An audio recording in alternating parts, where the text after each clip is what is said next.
You are... Oh! Huh? Different. You're different too. You and me. We're alike. Friends. I want to be...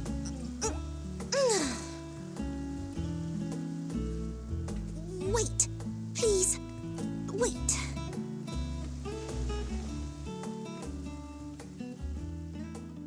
Greetings and salutations. Can you hear me? Do not be alarmed. I mean you no harm. I wish only to hear your words, share your feelings, and know your thoughts. May we please be friends?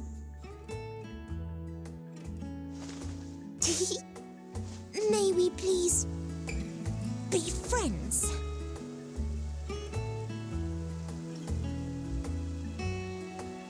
Ah, I see you found him.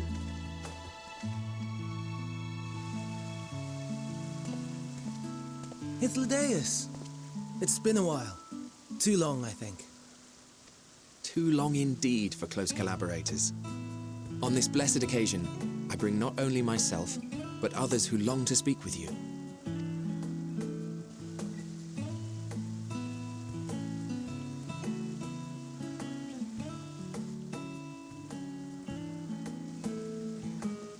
You are of the Convocation.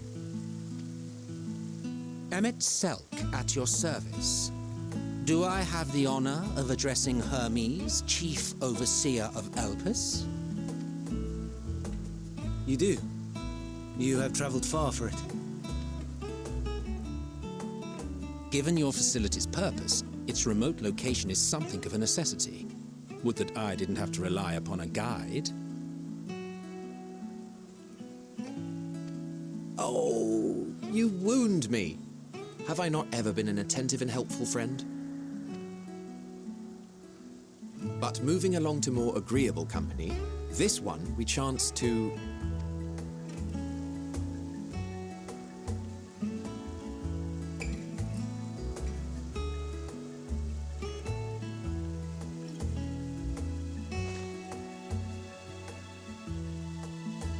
Well, you certainly have her attention.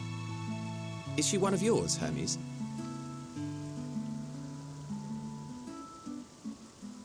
Her name is Meteon.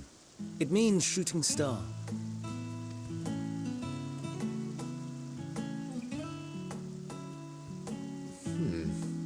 If I may make an observation, her ether is terribly thin. I fear she might dissipate at any moment. Nor do I believe you've made a submission to the Bureau. I would remember such a concept if you had. I haven't, as you say. I judged it too early. She's a pet project of mine, still undergoing preliminary testing. But rest assured that I will attend in person ere long. Very well. Being an authority on flying life forms, I appreciate that you are exacting in your work. I shall look forward to your submission. If we have finished with the perfunctory chit-chat, I would discuss official matters.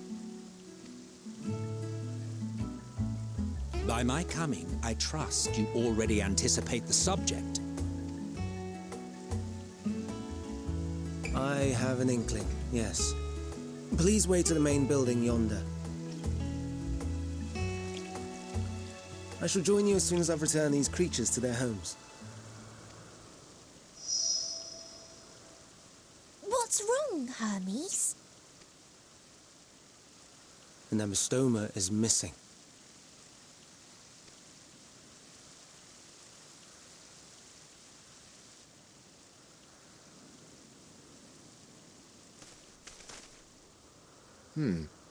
I may have found it. A creature with the self-same ether as those there, nestled in the boughs of a tree outside the grounds.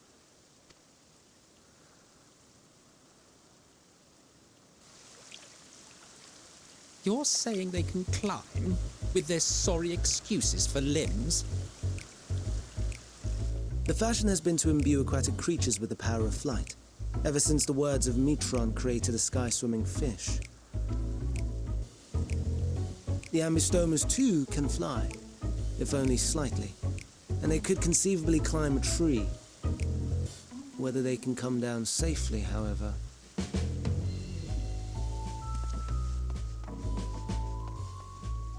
I'll help too!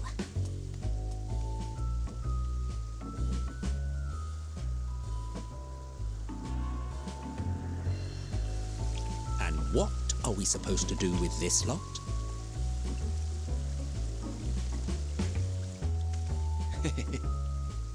May I suggest we split up? If you would be so good as to assist Hermes, Emmett Selk and I shall keep an eye on these adorable creations in the meantime.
this appears to be the place.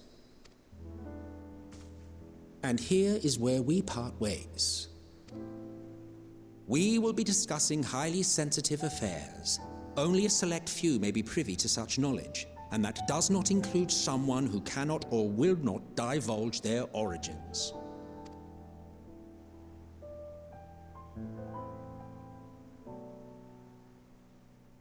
What? Will I have to remove you by force?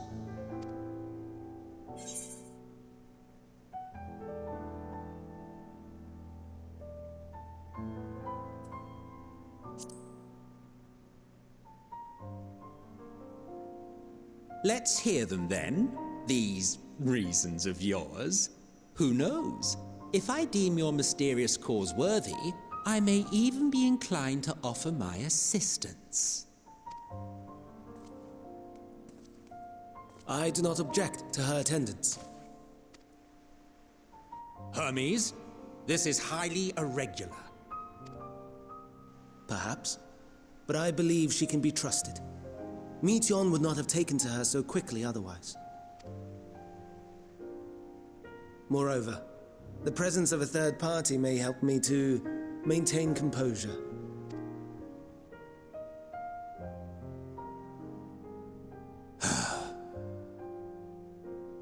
As you wish, then.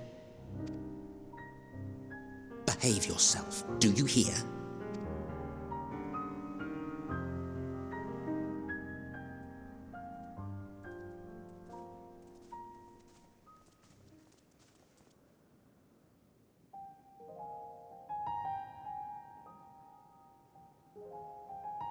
So, it's finally happened, then. Aye. Van Daniel has declared his intention to step down and named you as his preferred successor.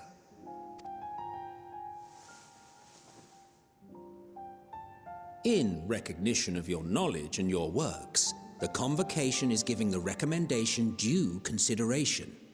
As one who does not know you personally, I am to use my impartial eye to take your measure. And above all else, to ascertain your disposition towards the invitation.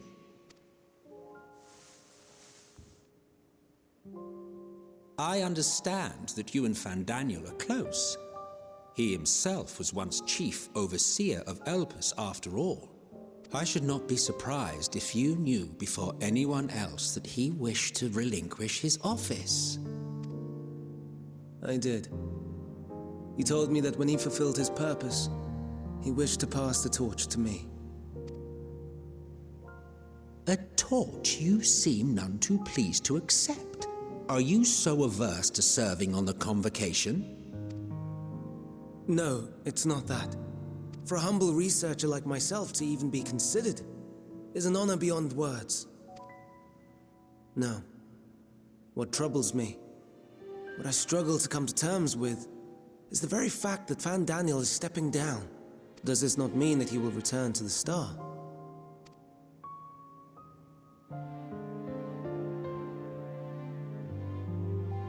Of his own volition, yes, like so many others have before him. Return to the Star? Does that mean die? Well now, that's not a word I hear often. Is that what you say here in Elpis? Mankind is the life of Atheris. Each of us, a drop of blood flowing through its veins, bearing sustenance. In our finite time upon it, 'tis our duty to make it a better place, that all who call it home, now and in future, may abide in happiness. To that end, we have dedicated ourselves to the pursuit of enlightened creation. And by our efforts did we transform this once untamed wilderness into the peaceful paradise you enjoy today. To return to the Star whence we came is a privilege afforded to we who have so loved and nurtured it. A choice embraced by those who have lived their lives to the fullest, in service to our world. And when they depart upon this journey, It is beautiful. Always. The 14 are no exception. 'Tis believed no occasion is more felicitous than the fulfillment of one's duty. Our office becomes our lives, and to retire is to return, or so the majority of us hold. Some few have elected to eschew custom. Mayhap you feel Fandaniel's deeds do not warrant his return. Yet you should know his accomplishments as well as any. During his time, he conceived of countless outstanding concepts. And channeling the wealth of experience he attained here in Elpis, he brought forth many new specimens. I know of all this. I do. It's just, I cannot fathom why someone so great and wise, who could still do so much good, would want to end it all.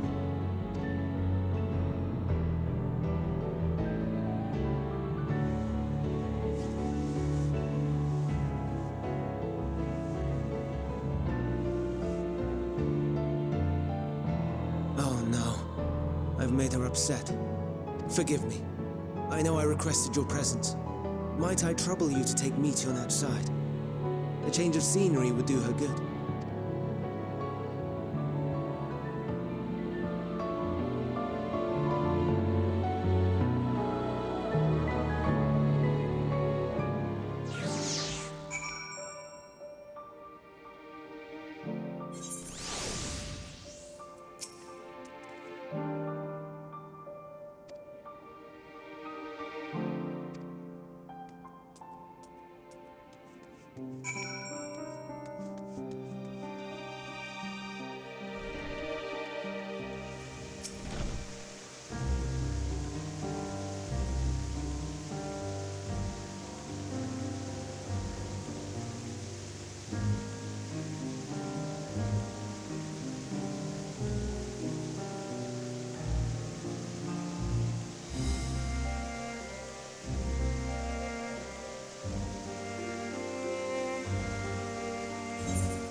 Amazing, is it not? The Ampelos, one of our newest subjects.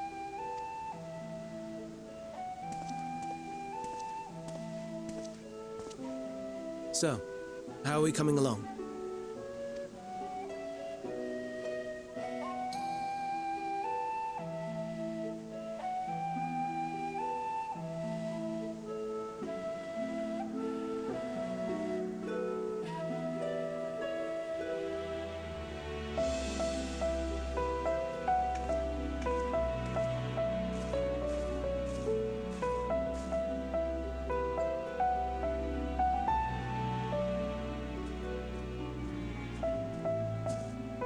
This place is Elbis. Those flowers. Entelekis. Like me.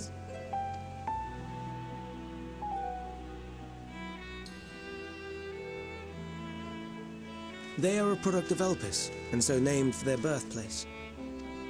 A happy accident, born of the hands of a former researcher who loved beautiful blossoms.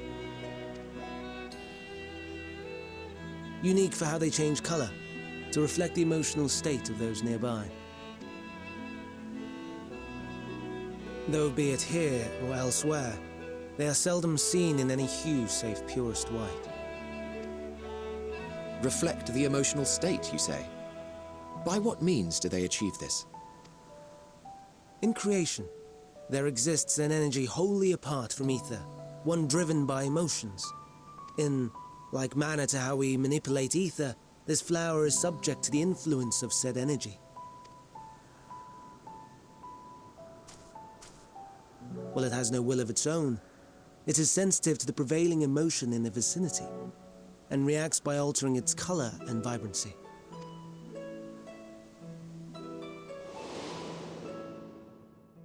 Akasha?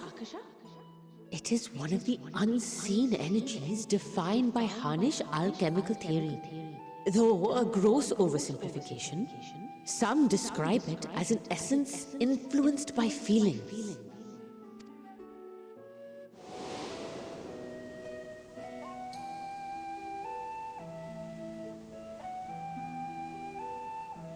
Akasha. Though I'm not familiar with the term, your description suggests it is the self-same energy. Dynamis, we call it. And those entities like the Elpis flower that have the ability to interact with this energy, converting emotions into tangible phenomena, are Entelekis. That's me! That's me! An Enteleki! That you are, my dear. And no ordinary one at that, but the first possessed of free will.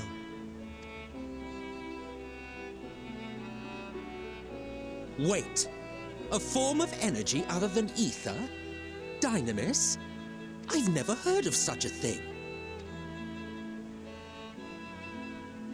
Hardly surprising, Dynamis cannot be seen, much less felt. And though its existence has long been theorized, we had no proof until the flower's serendipitous creation. What's more, Dynamis is far weaker than ether. Under normal circumstances, its effects are drowned out by the latter, on account of which, beings comprised of and reliant upon the ether, like you and I, are unable to make practical use of Dynamis. 'Tis a truly esoteric thing, known to but a select few scholars. Intriguing.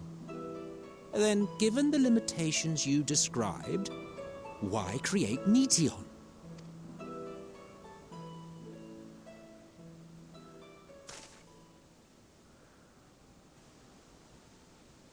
Our star, Aetheris, is especially rich in ether, so much so that its name is derived from it. However, when we consider all energy in existence here and in the vast space beyond, Dynamis may account for as much as 68.3%. The more abundant form by far. Were we able to control it, we could open the door to limitless possibilities. 'Tis not unlike a gently flowing stream, unable to break through the dam of ether barring its path. But if we could imbue the stream with the vigor of a raging river...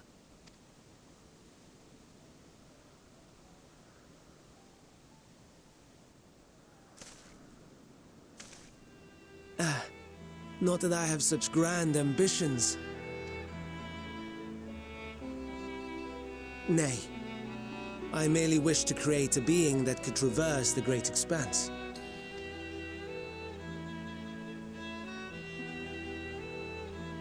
The relative scarcity of ether beyond the bounds of this star was a concern, and so I looked to another source of energy by necessity.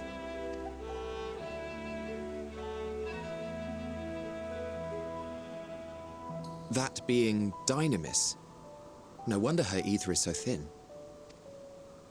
Precisely. Yours is thin too. Like an Enteleki. Like me. So, are we the same? Entelekis.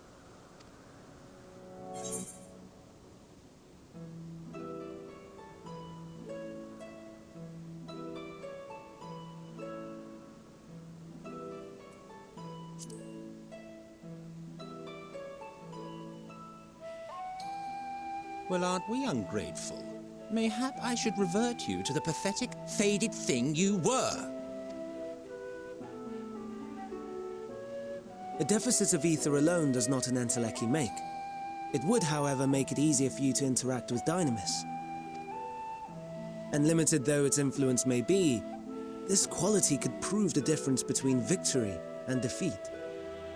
You do well not to underestimate it.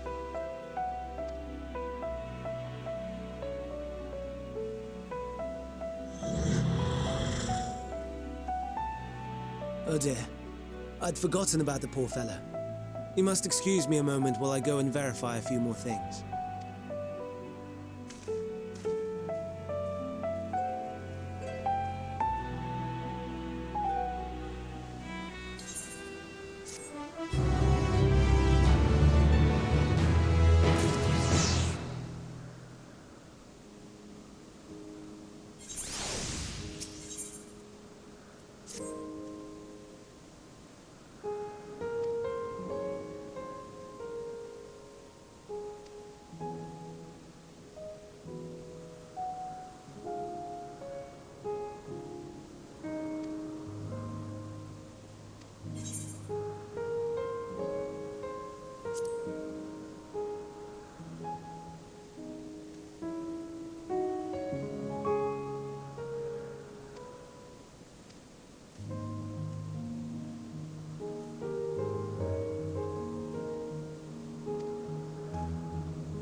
No, no, no. You are not foisting this nonsense on me. I'm given to understand you have the power to help the Charybdis, and should be quite willing to do so. And so I appeal to your better nature, most benevolent Emet-Selch. Please teach her to fly. Or else Hermes will transform. Right now.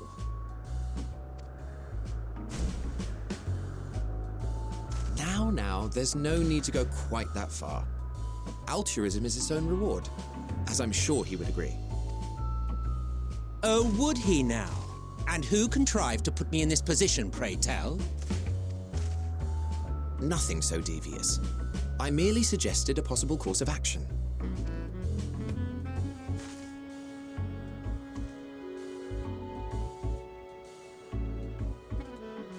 Please, Emet-Selch. Please.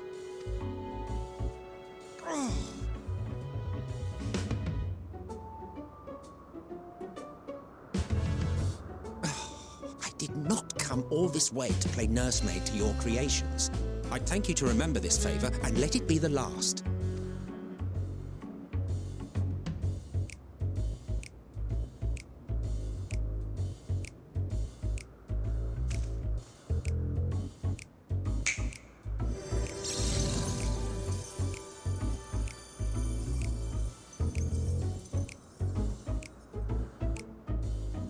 I will aid it once it has taken to the air. It falls to you to shepherd it skyward.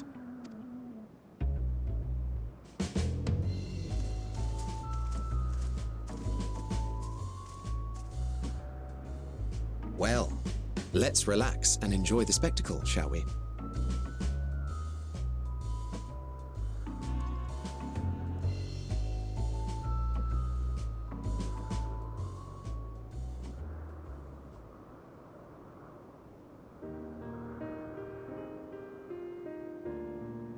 You were wondering why Emet-Selch joined the convocation. Truth be told, he wasn't the first choice for the office. I was, on the strength of my ability to see ether. But I declined the offer. For though my vision is exceptional, I am pedestrian in all other aspects. Worse even, quite abysmal when it comes to manipulating ether, for example. Couldn't transform even if I had a mind to do so. What good is the ability to perceive a problem if one cannot act to address it? Emet-Selch has no such shortcomings. He excels in vision and manipulation both, the latter to an extraordinary degree. If there is a mage more powerful, I do not know of them.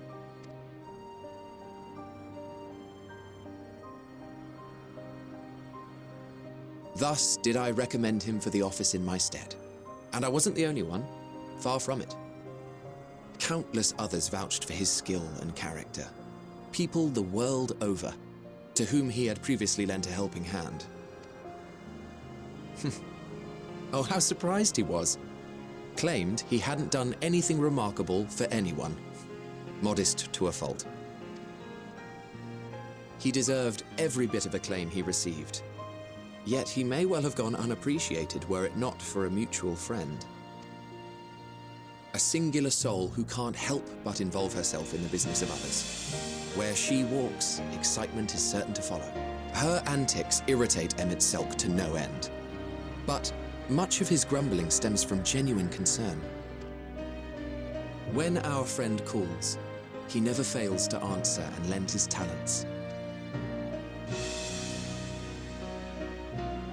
And in the course of doing so, he himself came to be recognized and respected by those around him.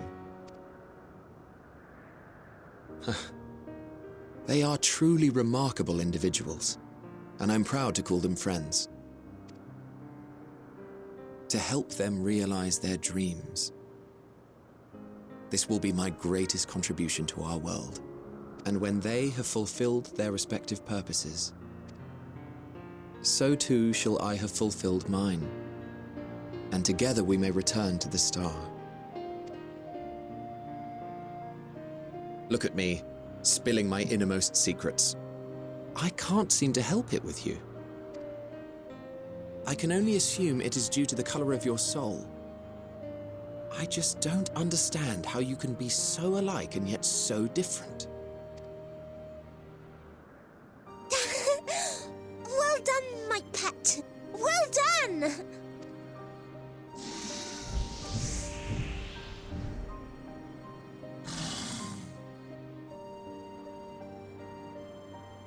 Ah, yes.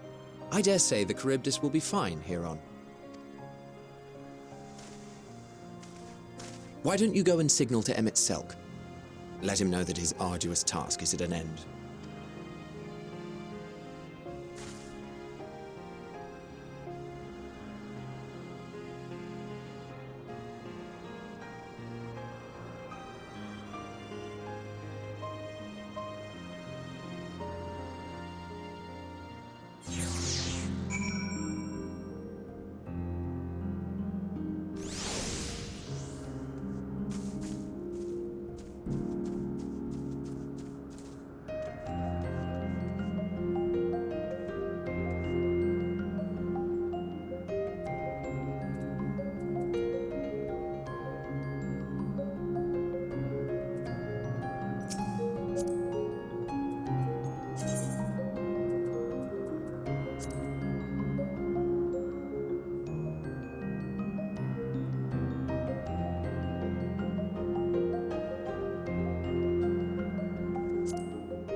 Oh, you were waiting for me.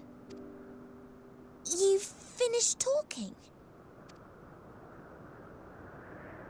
Yes, we've come to a decision.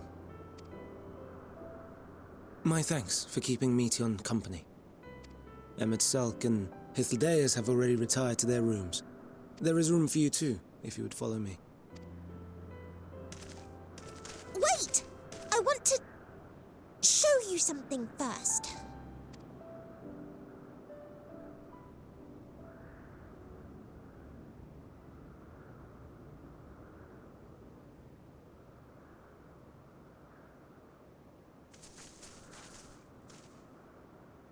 Elpis flowers? Go on.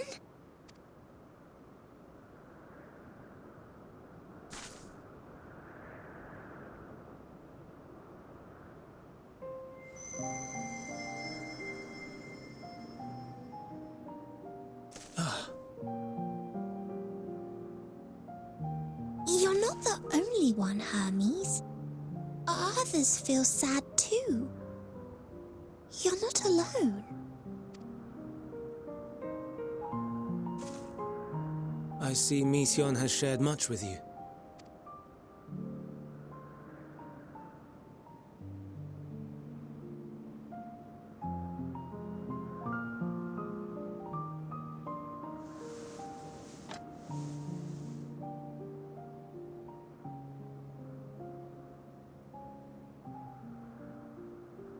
May we talk a moment?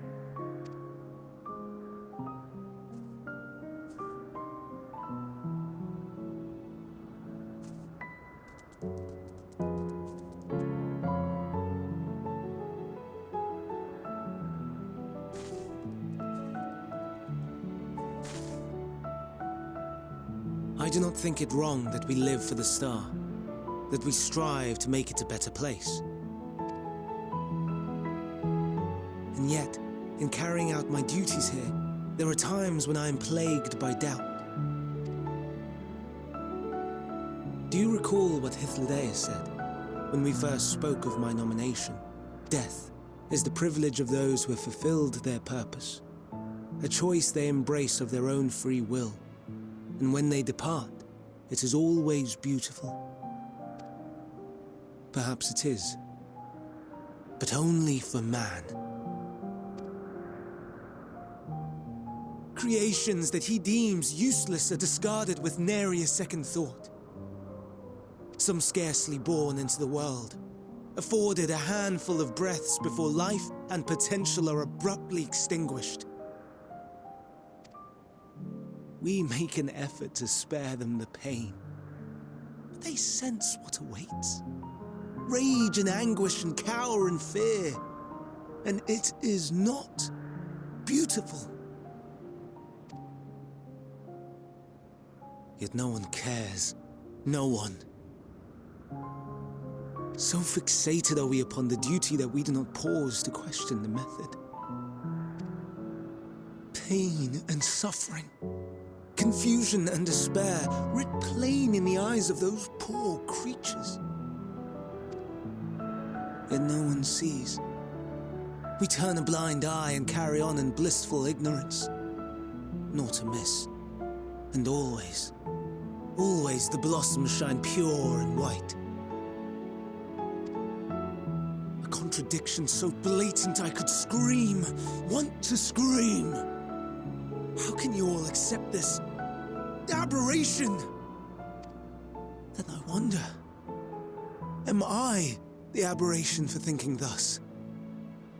And I am filled with dread.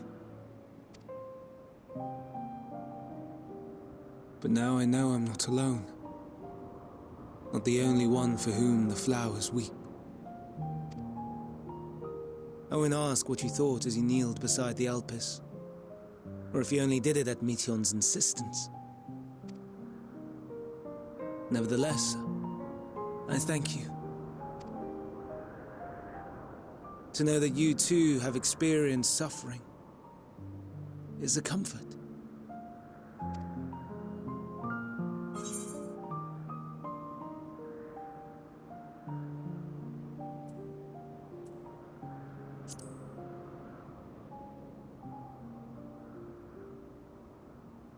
Lest you misunderstand, I derive no pleasure from your pain.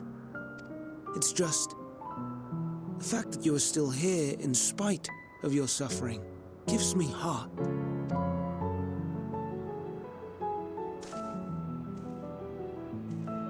The stars in the heavens. Know you what they are?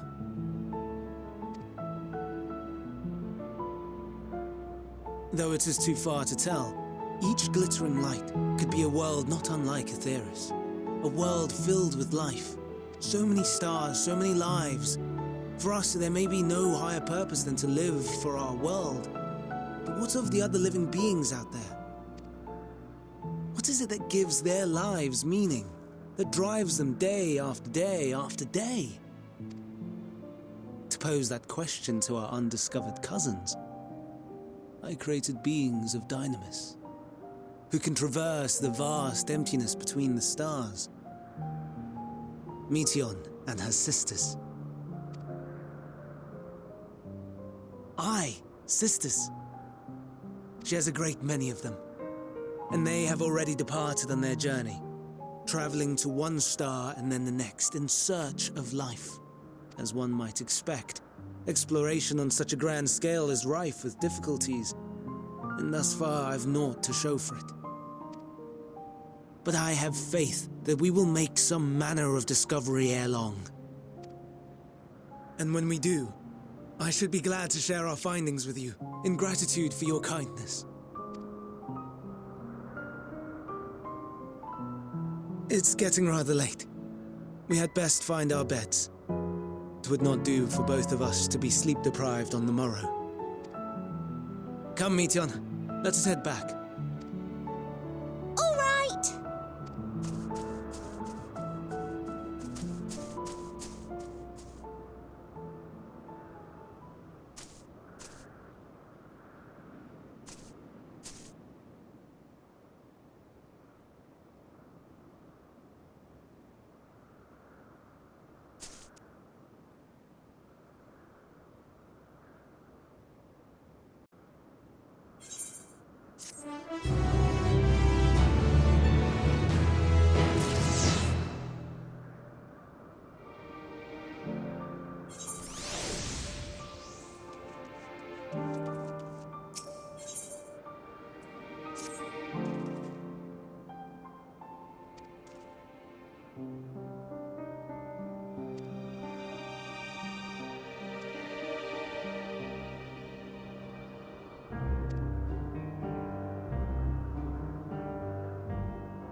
Now.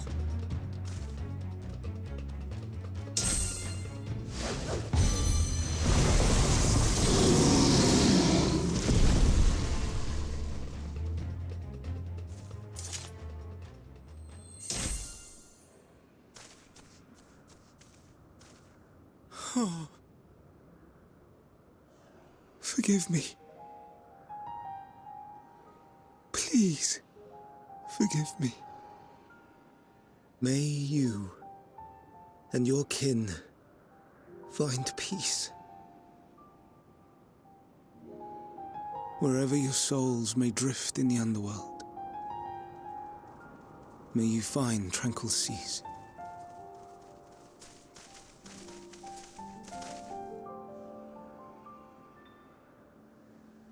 Be not forgotten, in concept endure, to reclaim form and one day live again. Serve not the star, or any purpose save your own. Live again, if that be your desire.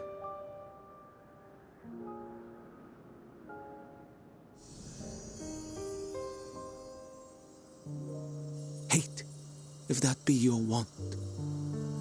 We are worthy, but leave your suffering behind. Lay down your burdens, be born anew. Fly high, fly free.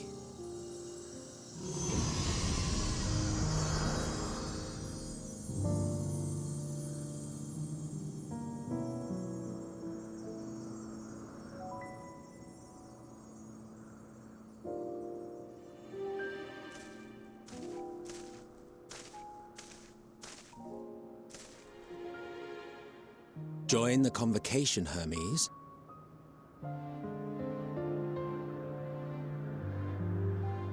You do not belong here. Leave to replace another. To be replaced. It changes nothing. Tell me, do you think it right that we sacrifice all these lives for the sake of the star? And when the star has reached perfection, what then? If all who are satisfied choose to die, shall we all die in satisfaction?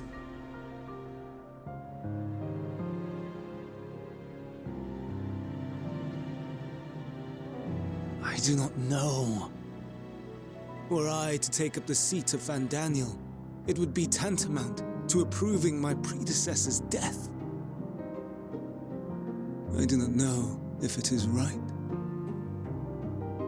And to be torn by such thoughts, I do not know if I am fit to represent mankind. Hermes! Please don't be angry. It hurts so.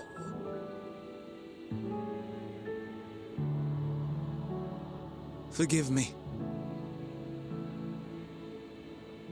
If you would still consider me in spite of everything, I beg some time to gather my thoughts. Meanwhile, Hythlodaeus, I fear I must trouble you to attend to the others. 'Tis no trouble at all. Take as long as you require.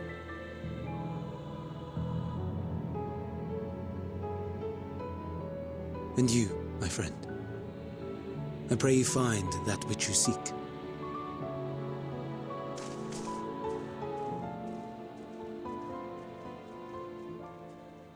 I expect we have some few matters to discuss.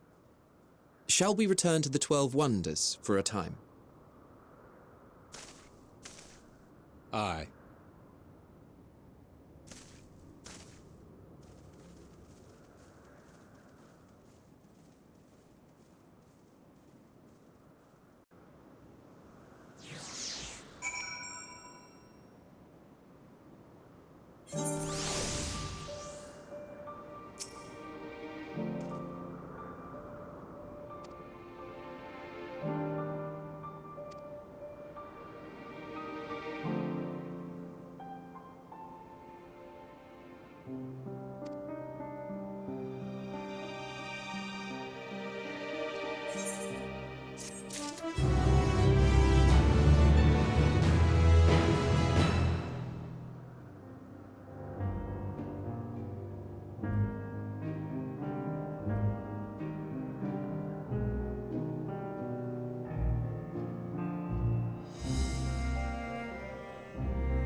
I present to you Calamelios Zephyros. Here you will find a number of testing facilities, as well as the observation hub of Poiton Oikos. Right then, let's begin by...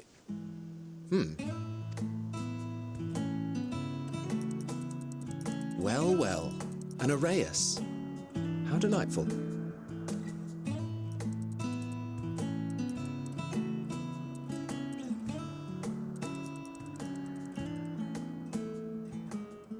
And what, pray tell, is that? Ah, that's a new species of shark.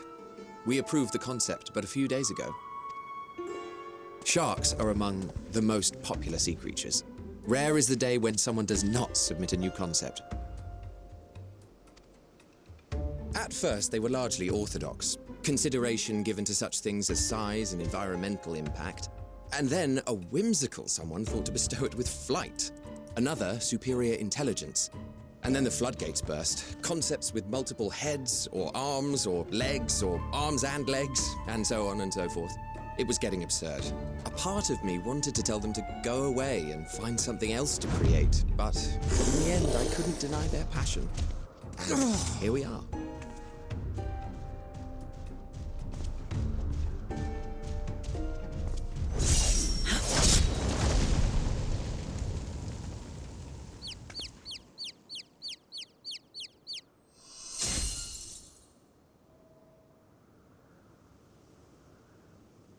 That was too close. Are you unharmed? Well now, if it isn't a pair of familiar faces. Vanar, that we should meet you here.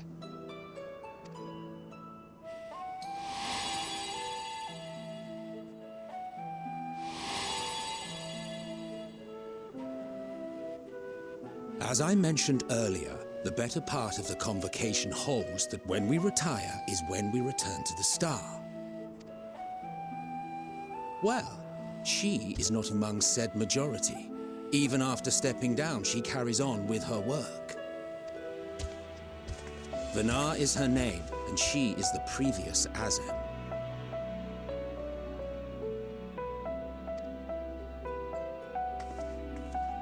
It has been a while, Hythlodaeus. You look well. Less so, Emmet Selk. I dare say the lines upon your brow have both deepened and doubled in number.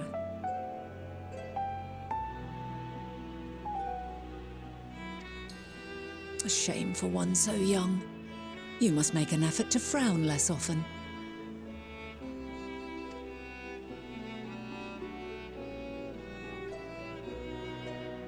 Easier said than done, thanks to your unruly successor. How is she, if I may ask? Incorrigible as ever. Rushed headlong into a volcano on the brink of eruption just the other day. I should be glad to share the tale in its entirety later, if you're so inclined. Oh, you know I am. Now then, you are?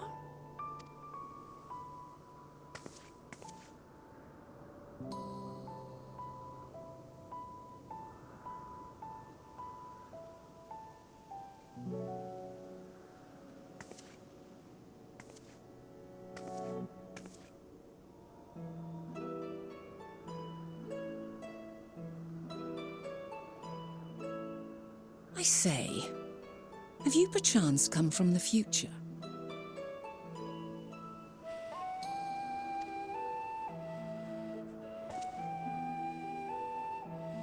I do not believe we have ever met, yet I sense my magic upon you. Therefore, if I wove the enchantment, I could only have done so at a later point in time.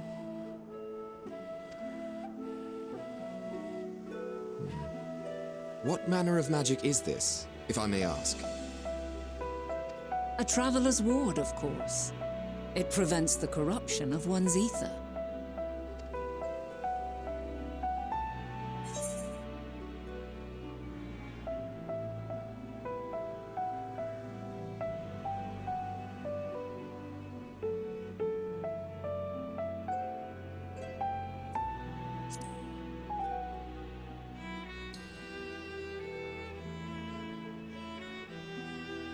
Primals, you say?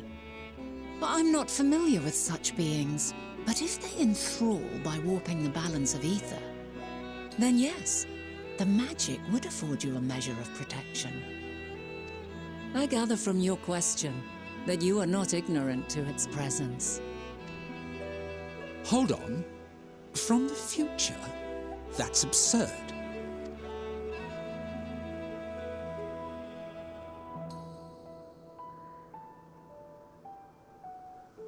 What is it? Are you unable to speak of the matter?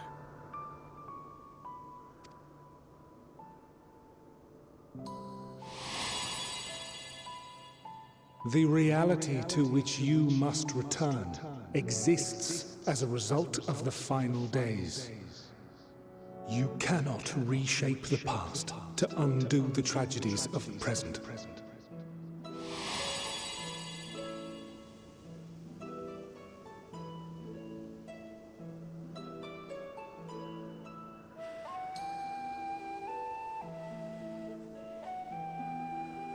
So, your actions here will not change your history, but they may yet affect the course of ours. How very exciting! I'm quite fond of delving into the unknown, and there's naught more unknown than the future. Until a moment finally arrives, we cannot know for certain what will come to pass, regardless of our supposed foreknowledge, so you needn't worry for us. More importantly, that you should go to such great lengths as to travel unto the past bespeaks the gravity of your quest. Will you not reveal it to us? Mayhap we can be of aid to your cause.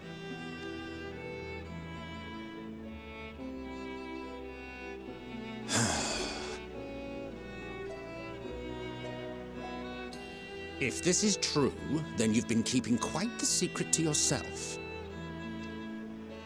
As a representative of the Convocation, I will hear it all. Your identity, purpose, everything.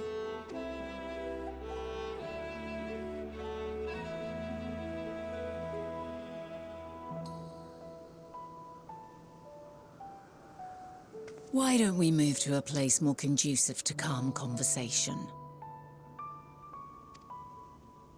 I've been working here for some days now at an old friend's behest. If it is agreeable, we may make use of my accommodation at Poiton Oikos.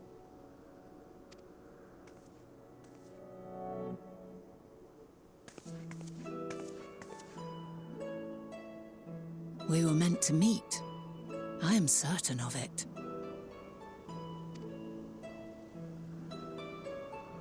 Else I wouldn't have marked you so clearly and sent you unto myself in the past. It's precisely the sort of mischief I would get up to, and quite inspired, if I do say so myself.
wonderful aroma.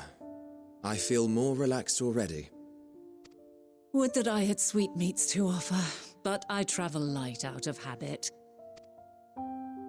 There's plenty of hot water though, so please have as much tea as you like. Now then, will you tell us your tale?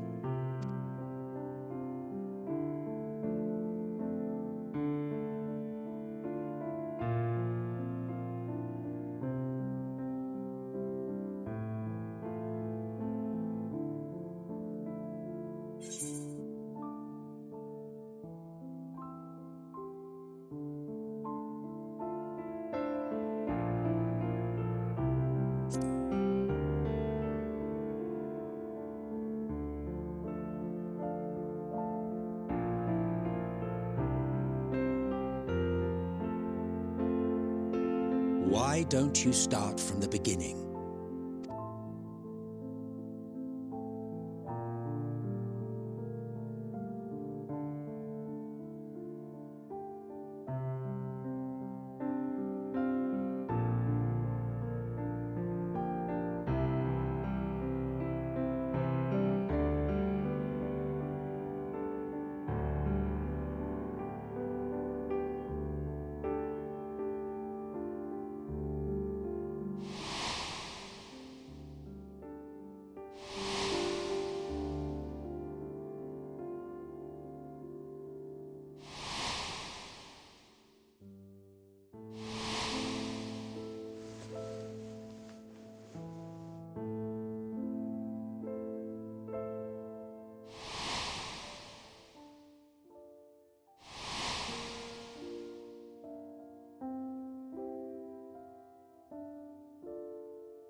Preposterous. Utterly preposterous. While not the words I would have chosen, I too have my doubts. Much of it borders on the incredulous. What of you, Vanar?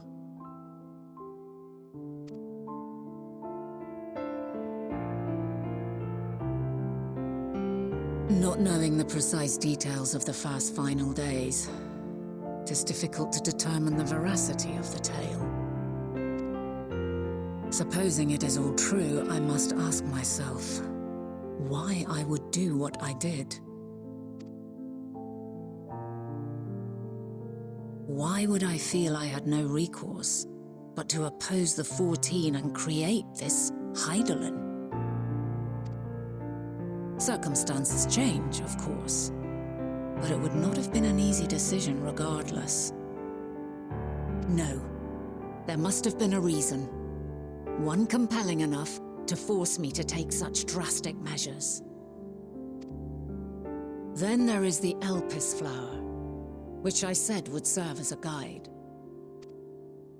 That it's of import to your mission is plain, but your presence here leads me to believe that this place also holds significance. But what could it be? What are we meant to accomplish? Might it not be simply thus? In the future, whence she came, the final days could not be averted.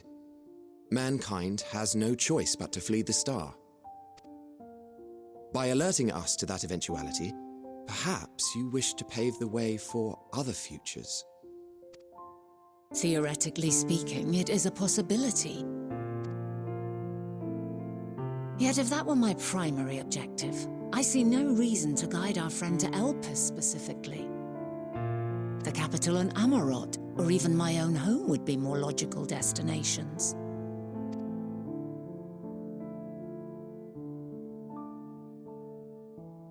True, true. I note also that Hydaelyn did not specify a point in time to which she must return. By this, it may be inferred that it was not critical that we should meet. Alternately, she had reason to believe that our paths would converge. coincidental though it may seem. This is quite a puzzle, and we do not have all the pieces. Hardly any. But we do have one immutable fact. If the final days are indeed as described, they will bring death to all that I hold dear. Yet despite being afforded long years of preparation, the only provisions I could make were for flight. Nay, my first and foremost endeavor would be to find a way to forestall the coming doom. Given that even the 14 failed, mayhap you deemed it impossible. Nothing is impossible. This I have always believed. And if Hydaelyn is indeed me, she would believe the same. Listen to yourself. Are you seriously entertaining the notion that you are a messianic figure in some far-fetched tale?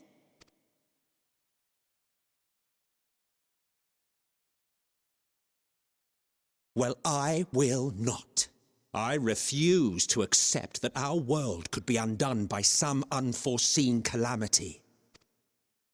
I also take offense to my portrayal as a megalomaniacal madman.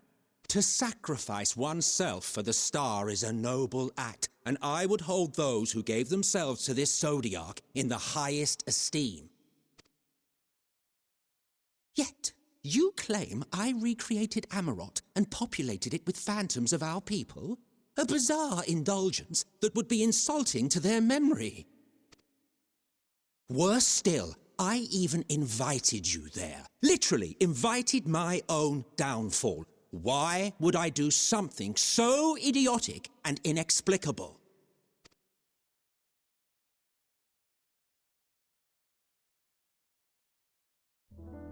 Now, I will allow that the hypothetical task of restoring our world would be daunting in the extreme. The thought of having to bear such a burden for 1,000 lives horrifies me. But I would never forsake my duty. I would never forsake my brethren.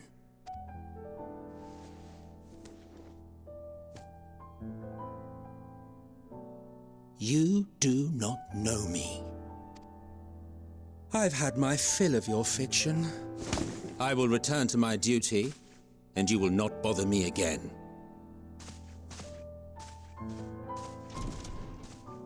Emet-Selch! Wait!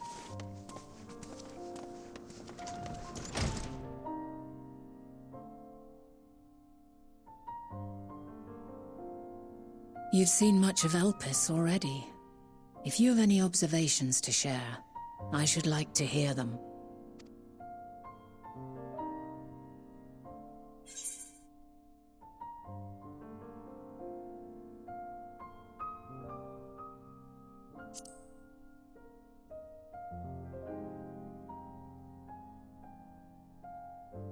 Ah yes, the energy distinct from ether. Though not my field, I have a basic understanding of Dynamis. And you say Hermes researched the phenomenon in the course of creating Meteion? Yes, I believe this warrants further investigation. With that settled, 'tis time for action. The missing pieces of the puzzle are here, I'm certain of it. And when you find them, the picture my future self has painted will be complete, and you will have your answer. Now suffice it to say, I will aid you in your quest.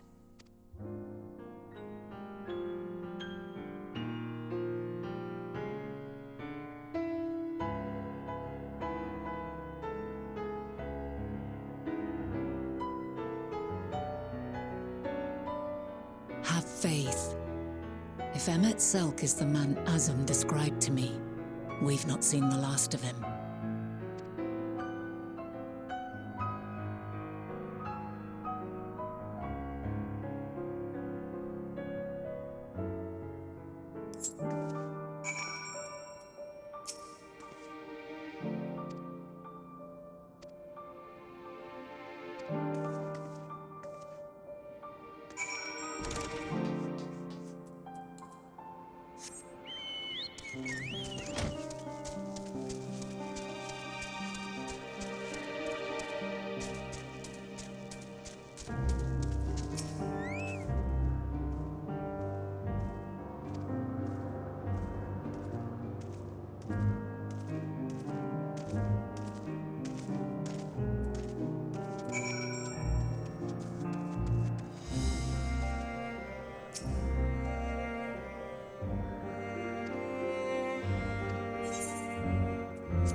A delightful breeze and a breathtaking view.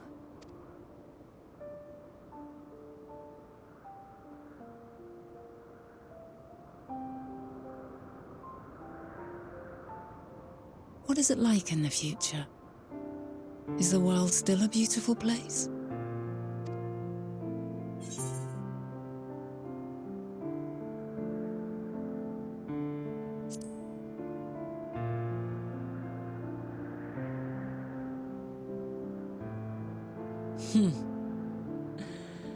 I swear I could hear the glimmer in your eyes and the adoration in your voice. While we wait, will you not tell me about your adventures? Well, not the portentous events which led you here, but the simple delights all your own. By learning about the future world, I may gain insight into future me's plans.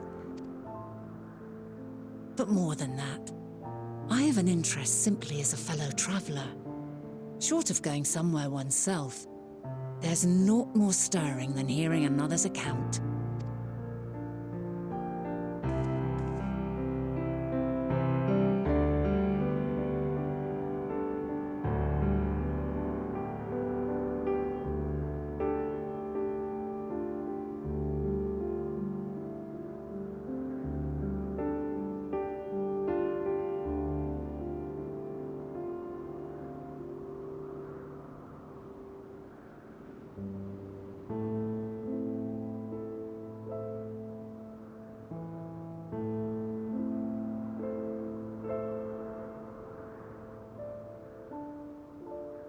Incredible.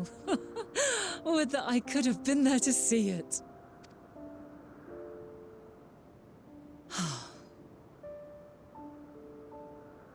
Yours is a harsh and unforgiving world. Yet in spite of this, your brethren hold fast to their virtue. To know that the light of mankind's potential still shines, even in that faraway place, it gives me heart.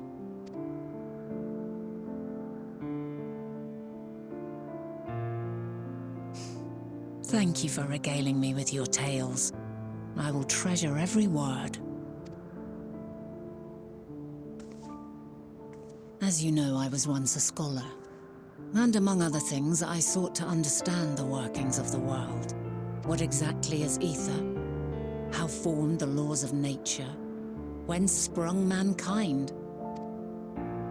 Riddles and mysteries beyond counting. Over the years, I have managed to find answers to some few of them. Yet rather than attain a sense of mastery, the more I understood, the more I came to hold the world and its miracles in awe. We too are miracles, each and every one of us, born of the warm breath of life that traverses the heavens, swirling through eternity. When I fully grasped the improbability of our existence, nothing felt impossible anymore. If it could be imagined, it could be done.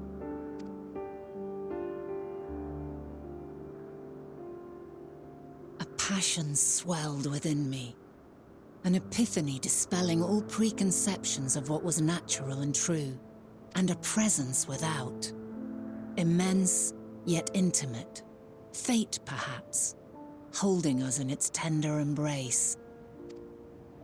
As reassuring as it was intimidating, how keenly aware I became of creation's fragility, built as it is upon precarious happenstance. I was overcome with an irrepressible urge to know the world more intimately, to hear its voice, feel its breath. I ventured forth on a journey that very day, so very long ago now. Freed from presumption and prejudice, I saw the world through a newborn's eyes. Everything fresh and new, and so beautiful. Lands that stretched on forever. Skies one could drown in. The heartbeat of nature, silent yet strong. And amidst it all, a people, beacons of light and life, laughter that warmed my heart like naught else before. They are my meaning and my purpose, my love. And so long as they need help, I cannot return to the star. Perhaps my future self is still waiting for it. A moment she can let go and walk unto the end. Safe in the knowledge that man will find his own way.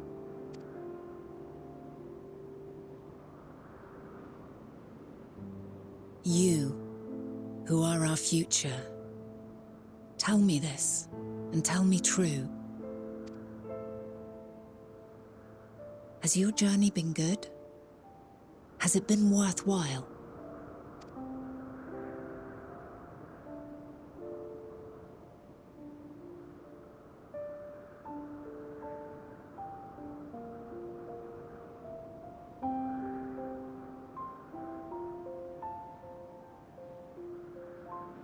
Pray forgive my lateness. My observation subject was rather irritable, and it took a while to settle it down. No need to apologize. Your work takes precedence. Besides, we had a pleasant conversation in the meantime. You're too kind. Now then, I'm told you wished to ask me some questions. Indeed. I've an interest in one of Hermes' creations, Meteion. You witnessed a host of them take flight, yes? Oh, that! Yes, yes, I did. 'Twas in the dark of the morn. I'd left the Thalassai after nocturnal observation. As I walked along, I spied a bright light climbing high into the southeastern skies. Then, in an instant, it was gone, like a shooting star, only rising rather than falling. But then another shot up, then another, and another. Intrigued, I made my way to the edge to investigate. And who should I spy on an isle to the south but Hermes and Meteion, the Matea, rather. There were lots of them, and I realized they must be the shooting stars that I'd seen. A dazzling spectacle indeed. Have you spoken with Hermes about this? Oh, yes. The sight left such an impression on me that I approached him about his mystery project the very next day. Alas, he said that he couldn't reveal anything just yet, that he needed to conduct further tests. It shouldn't be long now, though. He often returns to that isle, and I have a feeling he's nearing a breakthrough.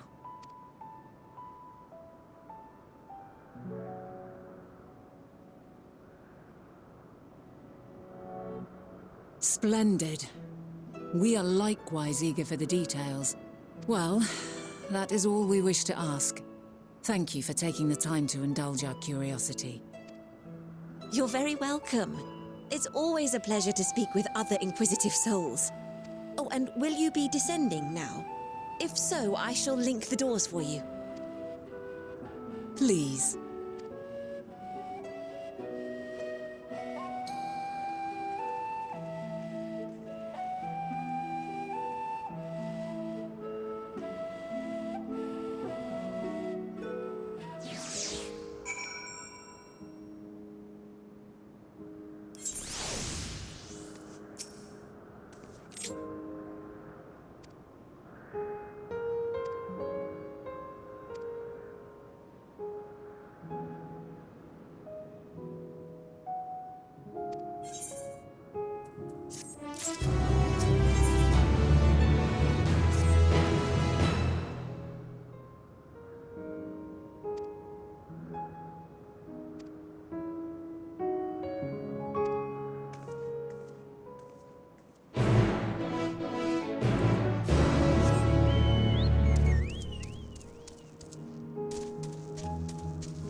Let neither side hold back.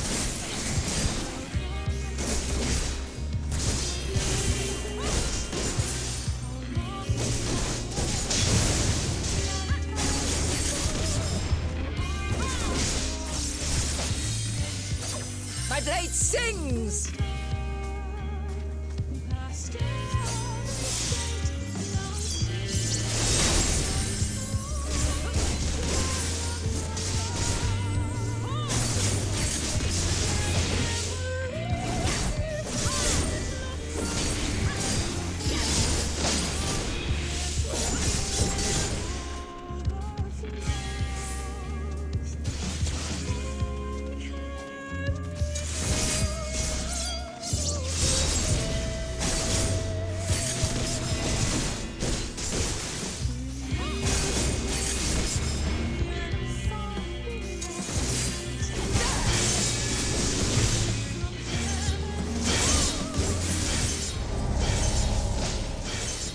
My blade sings!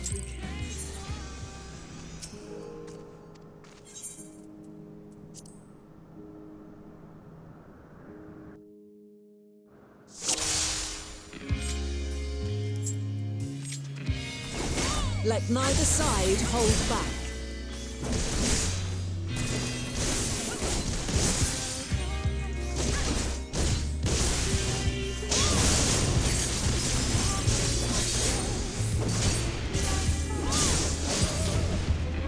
My blade sings!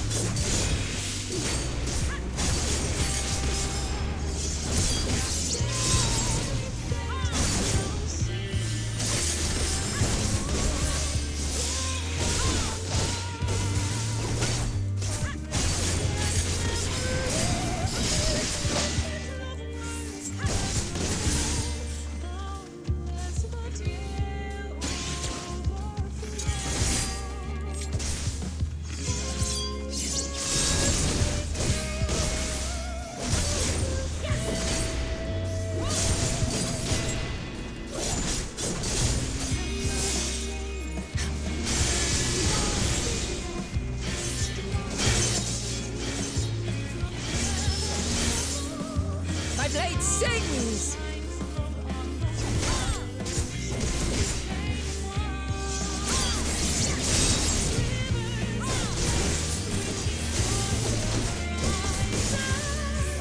Impressive. I shall have to try something different.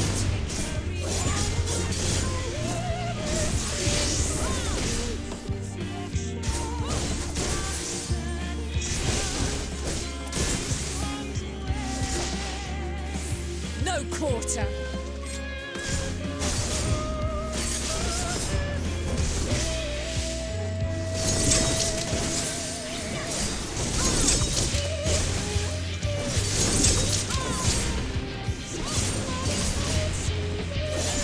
Have a taste.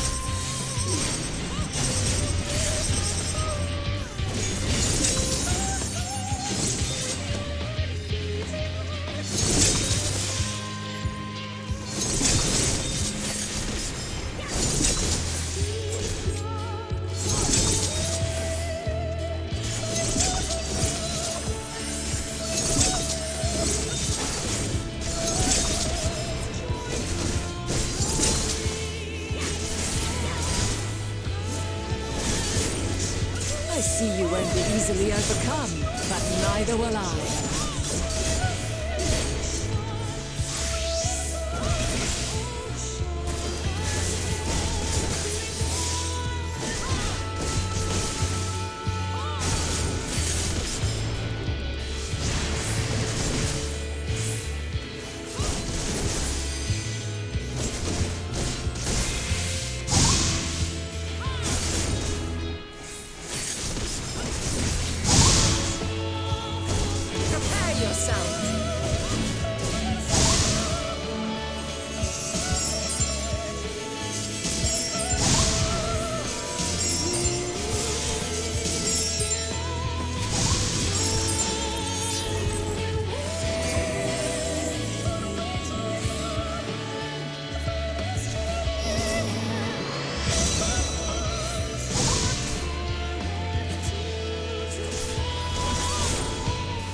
Very well. Let us move to the final trial.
Shed your burdens and show me your strength of will!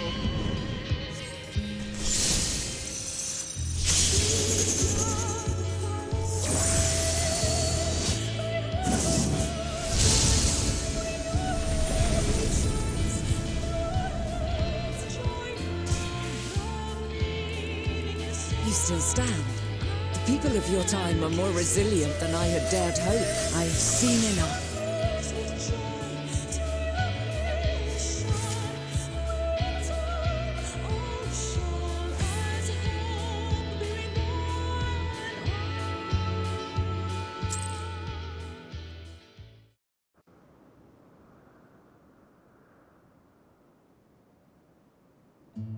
Twas my intent to finish it, but clearly I underestimated you.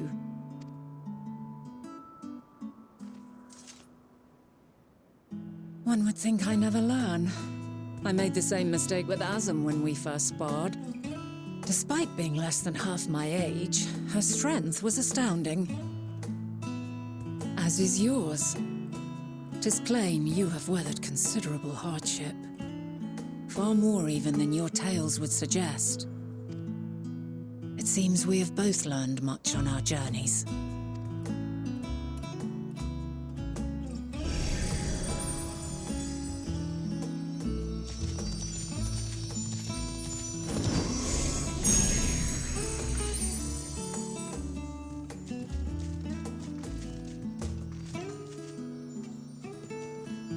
Well now, I dare say he is warmed to you. A boon to be sure. He never forgets his favorites, and is ever eager to come to their aid.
Quite a small place, lacking even the most basic equipment.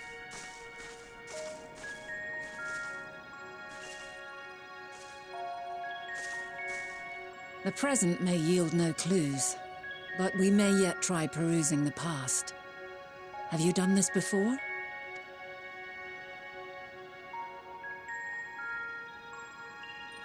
So you cannot control the power freely. Worry not. I shall assist you. Come and stand before me.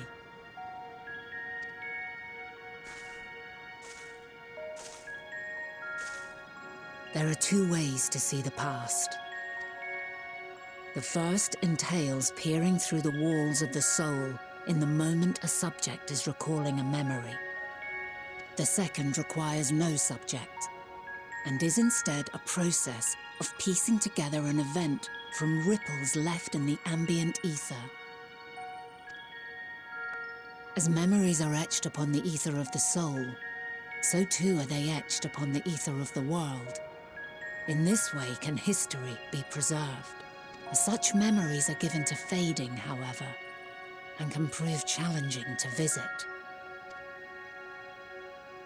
But come, let us try. Close your eyes.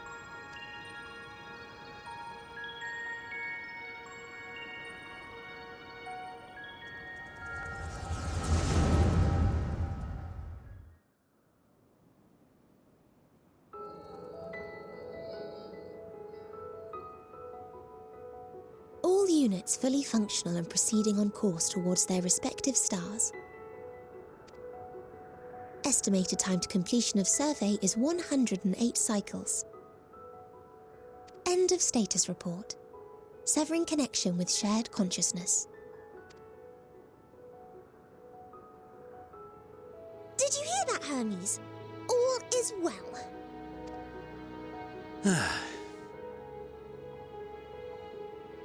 Yes. Good tidings at long last. Every step of the way, I've been reminded how little we understand creation. How the universe defies imagination. But soon we won't need to speculate. We'll know the answers. What others live for. Indeed. And we'll owe it all to you and your sisters. I wonder what answers we will get. Whatever intelligent beings that exist out there are bound to be vastly different from us. Diverse in form and culture. Possessed of unique ways of thinking. Their conception of life and its purpose will be no exception. Completely and utterly unlike ours. Utterly unlike? How? I have no idea. Yet whatever answers we receive, I will not dismiss them out of hand. No, I will think earnestly on them all, and I will share them with our people, that together we may contemplate our own existence. Perhaps then our star will become a better place. not only for man, but for all life.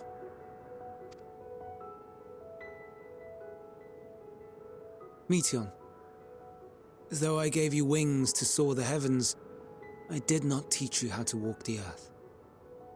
So loath was I to bind another living being. In the course of your long journey, you will learn from those you meet, learn to walk and run and so much more. And when you return, older and wiser, we will have a celebration to mark your homecoming and coming of age both. Will there be apples covered in syrup? And how are you supposed to eat them?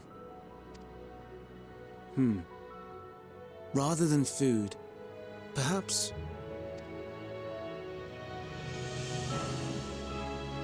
a flower. Yes. Upon your return, I will gift you a beautiful flower.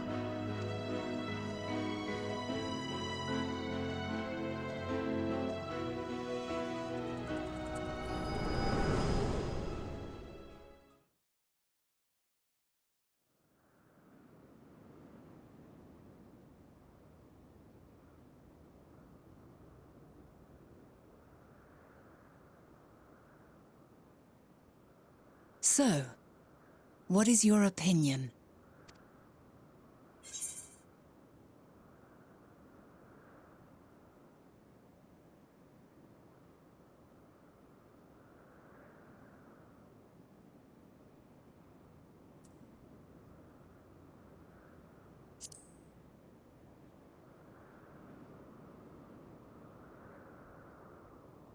I understand. He is a gentle soul, and well-intentioned. Yet it does not take ill intent to beget ill. We must consider the possibility that something may have gone awry. Perhaps it was oversight, or simply an accident. In light of this, I propose that we reveal your tale to Hermes himself.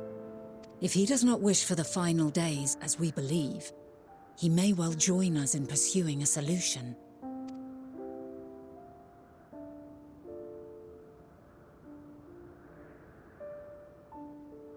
Then it is settled. Let us seek out our friend with all swiftness. 'Twould not do to let such a pure soul be blackened by tragedy.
My apologies for keeping you waiting. I understand there is a matter you wish to discuss. Aye. A matter of the utmost gravity, if one can suspend disbelief. Go on then. Tell him what you told us, who you are, and why you came.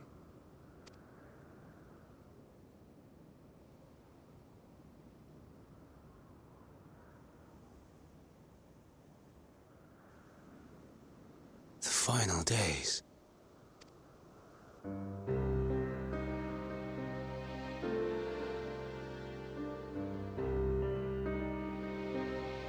The phenomena observed during these star-encompassing calamities is likely the product of a dynamis reaction, and none is more versed in the applications of this energy than you, Hermes.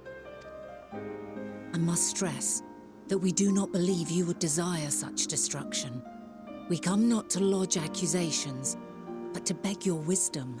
And so, distressing though the exercise may be, I ask that you share with us your opinion on the matter, on the assumption that our visitor's tale is true. Even you, Vana.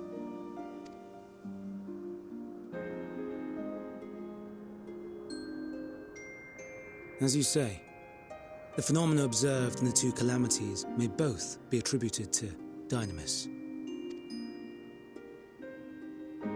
Of note is the difference in its effect. In the first final days, it warped creation magics. In the second, it warped the people themselves. The key variable, I suspect, is the etheric density of the men of each age. As you know, ether, in essence, negates Dynamis. Harboring high concentrations of ether, we ancients cannot readily manipulate Dynamis, nor be manipulated by it. Therefore, rather than ourselves, the calamity affected our magics. In contrast, having been sundered, the people of the future are composed of but a fraction of our ether. Thus are they susceptible to the influence of Dynamis and its transformative potential. But that would explain only the mechanism, not the cause. Though perhaps... What is it? Even should it be a hypothesis, we would hear it. Dynamis is an energy put in motion by feelings. Feelings for which there must first exist a source. A source to which the victims must be attuned. One that harbors the selfsame negative emotions. Elsewise it could not be the agent of such extreme change. So it wasn't the stagnation of the celestial currents. Someone, or something, is instigating the star's demise.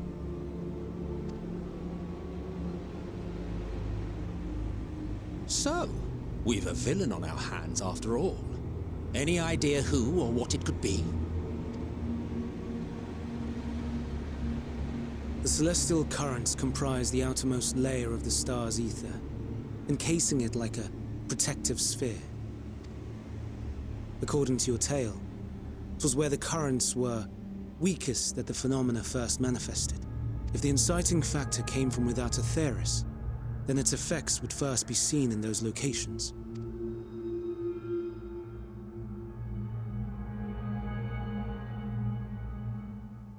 Greetings. Can you hear me?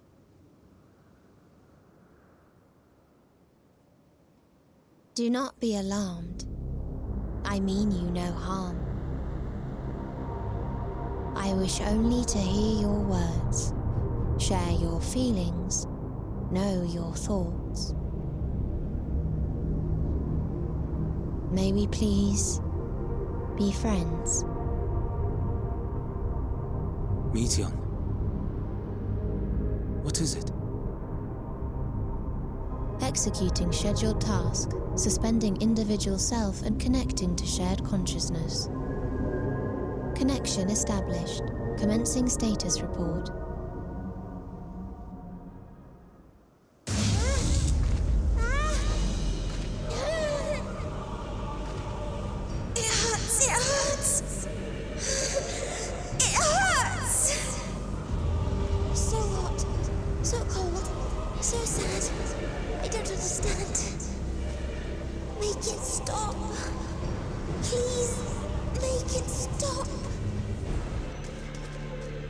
Steady, Meteion.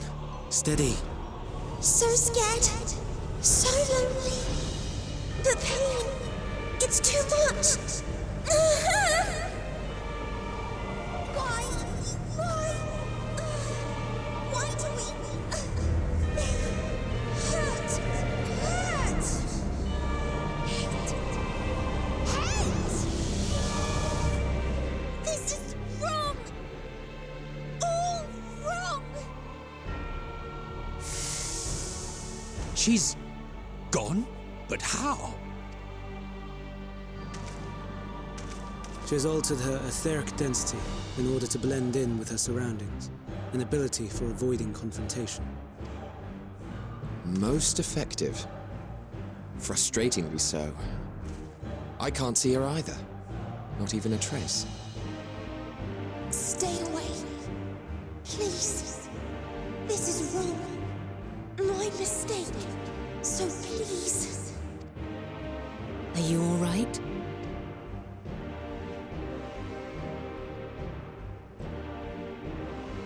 In your mind? No. We only heard her speak the instant before she vanished. Of course. When communicating without words, Meteion also employs Dynamis. That will explain why you were able to hear her, when we could not. Then you are our best chance of finding her. Follow her voice and try to track her down. Hindered though we may be, let us split up and search as well.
Aha! Give chase. We shall herd her into the shelter.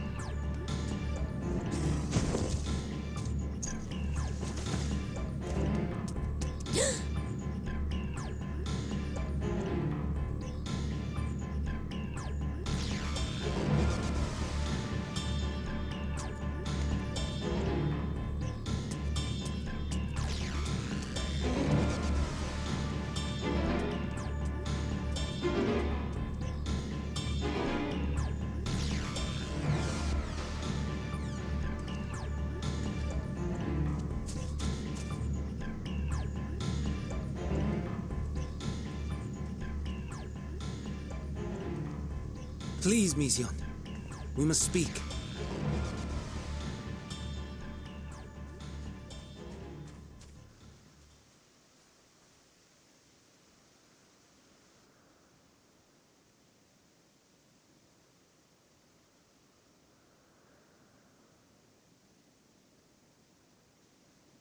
I'm sorry, Hermes.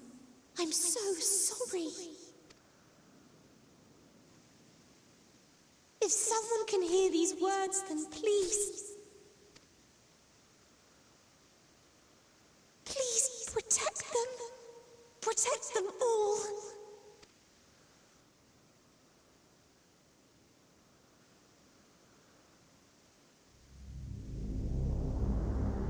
Individual self-suspended. Connection with shared consciousness stable. Our survey is complete.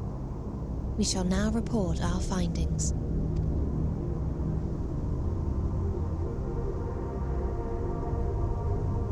All units safely arrived at their respective destinations. Seeking answers to Hermes' question, we attempted to make contact with the intelligent denizens of each star. Results are as follows, in order of numerical code.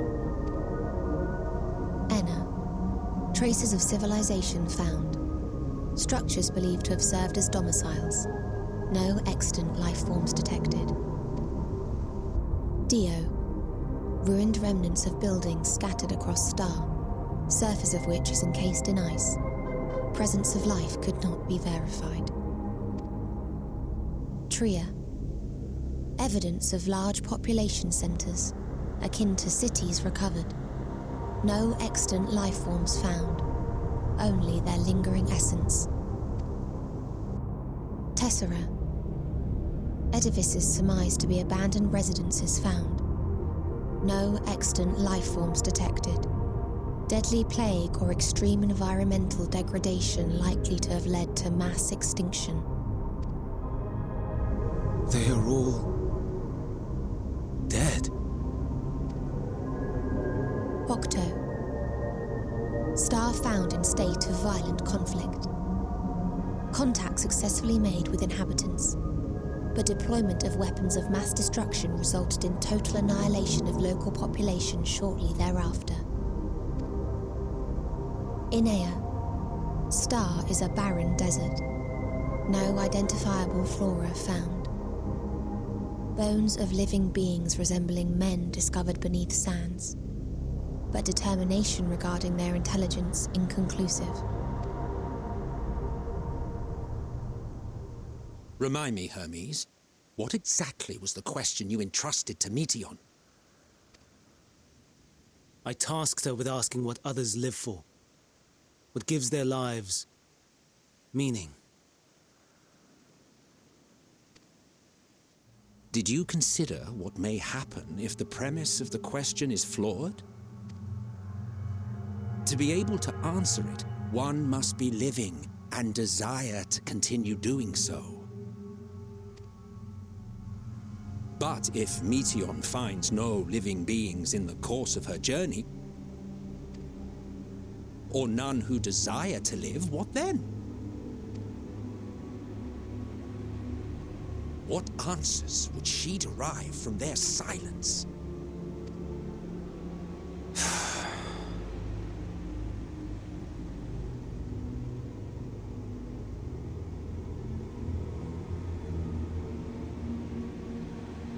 Meteion, enough!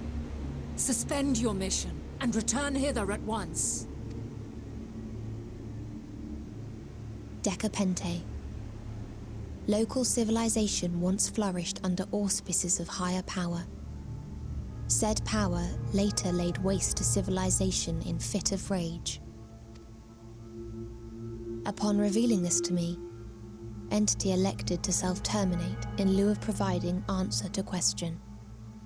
No other intelligent life forms found. Turning a deaf ear, are we? We are taking Meteion back to Amarot.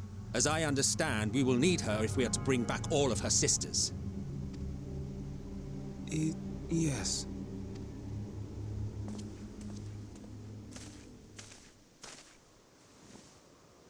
Meteion.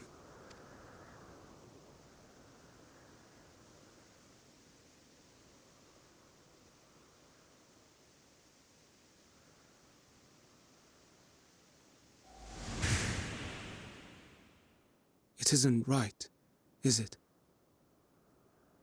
It isn't right to turn away from the answer. Even if the answer is pain.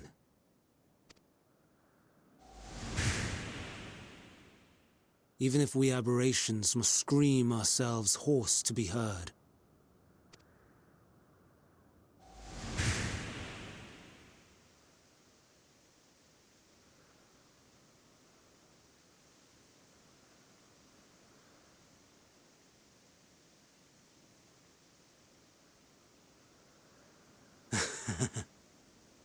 Aye. Whatever answers we find, I will not dismiss them out of hand. These words I said to you, and I will hold myself to them.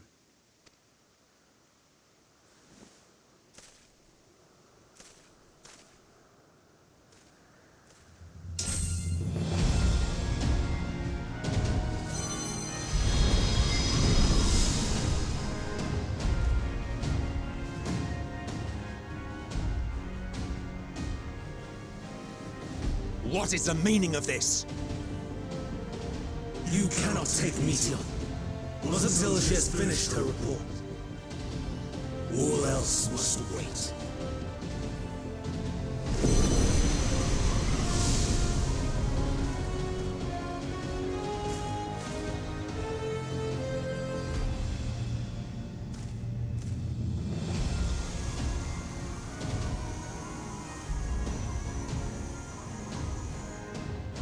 You fool!